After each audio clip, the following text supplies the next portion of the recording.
Good morning, everybody, and welcome to Twist Gaming. We are here in Columbus, Ohio at Origins 2018, and I am here with AJ to talk about Archmage. So let's get into this. Before we got on air, you wanted to make sure that right off the bat, everybody knows not your normal dungeon crawler. Correct. And this game is absolutely massive. Yeah, you'll get a lot in your bucks. Let's put it that way. I'm going to pan over to the board Okay. to let our audience see. This is one piece of the whole setup. So this is the shared player board. So Archmage is a beautiful looking game. I got to give Starling Games a lot of credit for what they've done with my design. And this is where we're going to interact on the map. The setting for Archmage is you're in a fantasy land that's fallen into ruin. There was a magic disaster that emanated from the cursed tower here in the center. It fell into ruin, and the game will actually start with map all in its unexplored sort of state with a sort of modular setup here. You'll see things kind of grayed out. And then as the game progresses, more and more of the map will be uncovered. So there is an exploration mechanic. So there's a prophecy in the game that says when the 6 planets align, a new Archmage will be crowned, and magic will be restored to the land.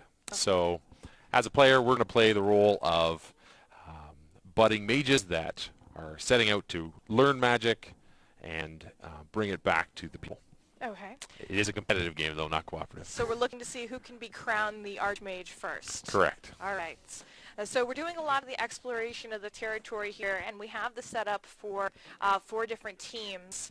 But the game actually goes anywhere from 1 player to... Correct. 1 to 4. 1 to 4. Yep. Awesome. And while we're doing the exploration here, what you really wanted to focus on was the individual player board. Correct. So I think a lot of the map interactions make more sense once we understand the magic system of the game. Okay. I'm a big fan of fantasy novels, so the core of any good fantasy novel is an intriguing magic system, and so that's where we sort of started with Archmage.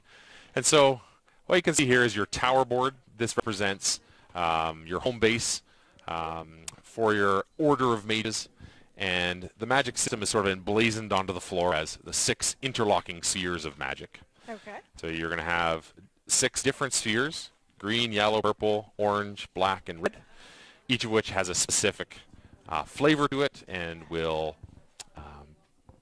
cause you to interact with your opponents in a different way. Okay. The board is then divided into 3 separate levels of spells. So around the outside we have 6 fundamental spells, and as we move in we're going to have 6 advanced spells, and at the center 6 master level spells. Okay. So everybody during the game will have the same deck of 18 spells, but which ones you have access to at any given time, your tableau of powers if you will, is determined by where your mages are standing on this board. So right now at the start I have a mage standing on the fundamental purple spell, so that card is the only one in my tableau. If I pass that over for a sec. Sure. You get an idea there of the layout of the card. The top left corner will show you the level, so because that's bronze you know it's a fundamental spell. If you go to the top right corner you see that it's a purple spell, and in an effort to be colorline friendly we have icons on the front there to show scrolls for the elves, which are the race that guards the scripts of time magic. Okay, and that's what our purple magic here is. That's the sphere of time magic. Okay, so you got a little bit of text there that tells you what the spell does, and you've got flavor text on this one because there was room. One other important icon is in the top right just below that scroll. That shows it's an immediate effect. So in the game you'll have an instant or immediate spells, you'll have temporary spells, and more long-lasting sort of permanent spells that will trigger when their condition is. What do we have going on over here underneath the level? So the 3 towers there will show you that's good for multiplayer, and the little warlord helmet there will show you that it's good in the solo version. Perfect. And one of the things that I noticed about this card when you were showing me, and I don't know how well it's going to show off on our green screen, but the cards are really pretty... Very iridescent. Iridescent. Yeah. So that's in the deluxe version only. I should make the caveat we are demoing the deluxe version, which has a few cosmetic upgrades. The retail version, which will be arriving in August, plays the exact same. There's no content missing, but there are a few less shiny things. Okay, because this was a successfully funded Kickstarter, and now we're going on to retail with Correct. you were looking for a Gen Con kind of launch there. So we don't have it for sale here at Origins, just demoing, but by the time Gen Con rolls around, we will definitely have product to sell. Awesome. Okay, so where are we going with our Quicken spell? All right, so let's go back to this board just here for a minute. Sure. This will sit below our spell mantle. This bar over here is called. Let me just zoom out a Sure. little. No, we're not going to zoom out. That's lovely. So spells below the mantle are uncast, and when you cast them, you can put them above the mantle to show other players, especially for spells that have longer than an instant duration. Hey, this spell is still in effect this turn. Okay. Okay? So, as the game progresses, what you're going to try and do is build your tableau. So if I go and interact with the elves some more, they'll train some more apprentices for me, and they'll do so in exchange for the scrolls. So you've got this bar along the side here, which stores relics.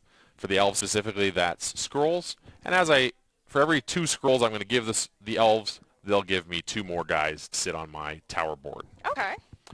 Similarly, if I went and I traded with the gnomes, they'll teach me some matter magic. Oops, sorry. If I trade them relics. And the dwarves, sure, I'll give them some gems, which is what they're looking for. And now I have a bit more of an assortment of apprentices on my board. Okay? Okay. So as I do that, I'm going to update my spell book, which is this part here, to show the spells that I have learned. So I'm going to throw those onto the camera for a minute. Sure. You'll see symbology that we were talking about. You have the top left corner, which still shows a fundamental spell, and the top right, which now shows a yellow matter magic spell and an orange will matter. Okay. Okay, so those 3 spells are at my disposal to use once per turn. Okay. And if I scroll back over to here, you can see the casting cost for a fundamental spell is 1 relic. Okay? So not only do you use relic to trade to the races, to teach you magic, you also release the magic within the relic yourself to fuel the casting of spells. Kind of like mana in magic. So if I wanted to cast Stone Skin, I would move it to the top, and I would pay 1 orange gem relic. And now Stone Skin is in effect to defend my little apprentices out on the map. Okay. Okay. Then at some point in the game, I'm going to return to my tower. And as a human mage, my ability is to start to weave these spheres of magic together. So these 2, I'm going to send them to duel each other. It's very abstract. This guy simply comes back to my supply of followers. And this guy will now stand here as a placeholder to show that I now have the magic of the much more impressive yellow-purple spell, which is an advanced spell. Okay? There we go. Beautiful. Similarly, I can merge or duel these orange and purple followers and add the gate spell to my repertoire. Now, if you've dueled your 2 followers here and you no longer have somebody in your will fundamental, but we had Stone Skin out, what happens with our Stone Skin? So we don't update our spell book till the start of our next turn. So Stone Skin will remain in effect. Okay. But at the start of my next turn, I look down at my board and say, I no longer have an apprentice here. This spell has to go back to my deck. Okay. But I will bring out those new spells that I Okay. just learned. Okay? Perfect. Then I might go out and play some more over the course of the game, stack some more guys onto my board, and then I can go back and make decisions about which of them I wish to combine. So I go 1 level higher. I can take these 2 advanced and promote them to a master level spell. Okay. And I might also, while I'm in my tower, duel those guys. And so I have a whole new tableau to play with. And so just to show you quickly the... Sure. The more master level kind yeah, of spells. where did that go? Oh, it's right beside you there. Oh, okay. Stop. There we go. So time stop. Again, the elves manipulate time, so at the most powerful level, basically you're going to get almost like 2 turns in one. And your elf, just if I can quickly show off the art, is very interesting how you go between more of a docile kind of elf to somebody who's not playing around. He's one of the mages. So the base level cards show kind of the mythic races of the game. Okay. And then the second level have a bit of a theme, and then the third ones kind of bust out of their frame, and they're more the actual mages of the game that are, as you say, not messing around. Nope. Okay? So that's a bit about how the magic system works. As I said, you have relic tracks around the outside of each sphere that correspond to the sphere you're dealing with, and relics are used both to initiate new apprentices as sort of a bribe to the mythic races, but they're also the fuel for the game in terms of casting spells. So if I want to cast a second level, it's going to cost me 2 relics, but they can be from either of the contributing schools. So for this orange-black guy, I can spend either orange or black relics to fuel that spell. Sound good? Okay? Sounds good. So that's how the magic system works. I'm going to quickly walk you through a turn, and just before we leave this board, you'll see these fine-looking plants up at the top. They're the tracker for the game. So remember that prophecy says when they all align, that's when the game is going to end and somebody will be crowned the Archmage. So on your turn, you can pick any of those 6 planets and move it 1 space in, and you will get 1 relic of that type. So you have a slow trickle in that's under your control based on which planet you choose to move at the start of your turn. Okay, and I have a board set up here, so let me just get a little... A little bit of a tight shot there. But so you're talking about we can move one of these planets here? Yeah, any of them. Okay. Inwards 1 space. So we're going to take our red 1 over to our 2 and put it on, and that is our blood. We spin around right there. We get started at 1, and now we can move up to 2. You got it. Okay, and once they're in the center space, you can no longer move them any further. So eventually all your planets will converge on that center space, and that's how you know the game's over. So people will move them in a different order from each other, but we'll all end up in the middle at the end of the game at the same time. Okay? Very cool. All right, so let's go back to the map here, and I'll talk about how the actual turn works. My controls are a little backwards. Looks great. So, on your turn, you're going to update your spellbook at the start, like we talked about, and you're also going to move your planet in. So there's a little bit of an upkeep phase. Then you're going to have an opportunity to move your mage on a journey. So you have 5 movement points to spend how you will, and you can use them to move, so without knocking over my finely built tower there. That's the best part. So I can simply move for 1 movement point, 2 movement points, and I can also use movement points now to explore. So I can flip this tile over, and on the left-hand side of the tile it will show me my exploration bonus. You'll see a little eye symbol there. I don't know if you want to pull one of those over. Sure. Let's grab the one that we just had. It will have a little eye there showing that I'm going to gain 1 skull by finding that place. Okay? Okay. And then for free, I can drop a nice little, we can put it back here maybe, or put an apprentice right in the center there to show this crypt now belongs to my order of mages. And they got these nice little custom meeples for the apprentices, which I think are very cute. Very cute. Okay? So I can move, I can explore, or what would a dudes on a map game be without a little attacking? So I can move in, and I can kill off this brown mage back to its owner. And that introduces us to a little bit of concept of one of the other resources you're going to have to manage in your game is your school of apprentices or your company of apprentices. So these are the guys that are kind of like following your mage around, your disciples on the map that you can drop off along the way as I conquer things. Okay. But if I die, they go back into my little baggie here and are unavailable to me until I recruit more people to my order. Okay. So you're going to manage your relics, but you're also going to manage your supply of apprentices or acolytes. Okay? So now I saw you move this dude here. Yeah. Who is this? So that's one of our 4 mages in the game. There are asymmetric sculpts for all 4 of the mages that are just kind of cool. And they correspond with the art on the back of the cards. So that's very cool. You took the blue mage there. Yeah. Her outline on the meeple will match the art picture to some degree. I don't know where my blue mage went, so she's MIA. She's on an adventure. There you go. That was a bad example. Oh, well. Oh, well. We'll move on. So as you get attacked or do the attacking, blood is a bit of an asymmetric resource. So you can't find a blood factory on the board to gather from. When you kill people, the attacker gets a blood and the defender gets a blood. Okay. So the advantage is if you're the guy getting beat up on, you're going to gain a whole bunch of blood. And the blood school of magic is the offensive spells in the game. They're going to let you push back on the map. So it's kind of a, sure, you can beat up on me, but you're giving me the fuel I need to push back. To do another kind of spell. Yeah, a little bit of catch-up mechanic built into the game. Oh, that's pretty neat. Thanks. It's very interesting. So how am I getting so blood is very asymmetric. How am I getting death in nature? This is all just from the planets, or how am I collecting these people? So after you spent 5 movement points, where you end your movement and take your journey's end determines what action you actually get. So you're interacting with the map. If I'm on a town space, on the right-hand side of the tile, I'll show you that quickly, there's a symbol that corresponds to what journey's end action I'm going to take. So this one is the symbol for gathering. Okay? That's this one right here. Yeah. Okay. And that is all in the player aids, all the icons. Perfect.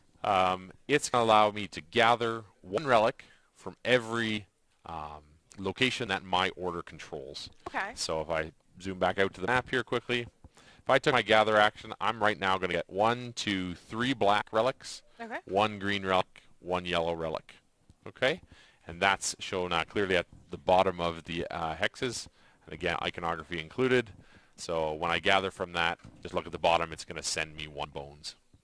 Okay? Sounds good. The town will send me one of my choice. Any one of the 6. If I really need a certain one because I want to do some trading or I want to do some fueling of spells, that's one way to get them. Or that's one way to grow your order, to take a guy out of your bag and add it to your company. Perfect. And while your art is really cool, I just want to make a point that this translucent pie piece right here is from our green screen. All right. No invisibility school in this No game. invisibility schools. Not yet. Not yet. It's going to be an expansion. There you go. Green screen required. So that's one example of a journey's end. Some other ones would be if I go to a camp. Let's see if this is a camp. Nope, that's a mythic race. There's a camp. So I ended my turn on the camp. I'll pass that over to you. I hope that shows up on the green screen okay. It's kind of a turquoise. Yeah. There we go.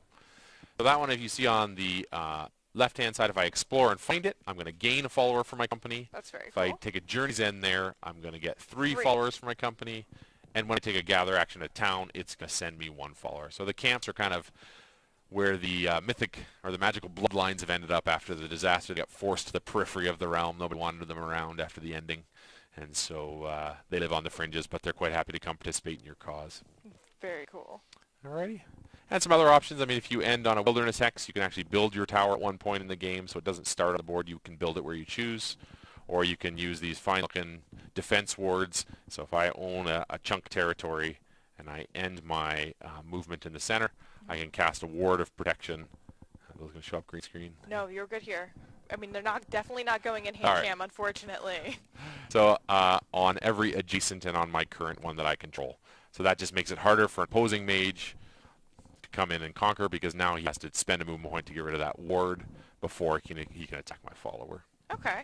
Okay, so on the player aid, which I lean quickly out of your screen, I'm back.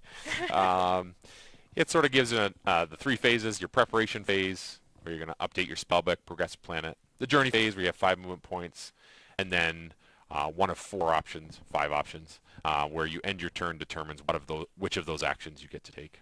Okay. So this is a nice little quick reference guide there. Yeah, and on the back, if you flip it over, it's got a summary in very brief language of all the different spells. So That's nice. one of the difficulties in this game is the learning curve of the spells. So the first time you play, it's a little bit slower. But once you get familiar with the spells, you can be a little more strategic and also play the game quite a bit faster. Very cool. So all this sort of works together towards a set number of rounds. As we said, when the planets align, you're going to do some game end scoring. Okay. So first thing while we're viewed on the map is in each of the colors of the map. So for orange, mines; for purple, libraries; for green, groves.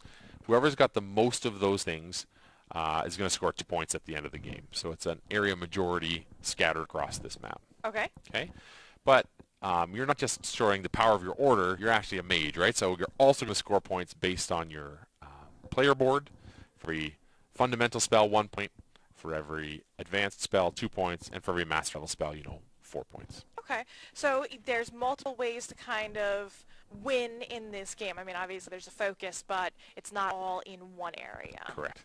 You can focus heavy on learning lots of magic and trying to get a lot of points on your board, or you can go a bit more war heavy, defense heavy on the map, and go for the area control. And most people do a blend of the two, but I've seen people push it to the extreme one or the other, and with success. So It's kind of fun sometimes to play a game like that, see if you go one extreme. Yeah. So before we bid adieu, I did want to quickly touch on what was cool about your design for this game is that you also have a one-player variant. correct.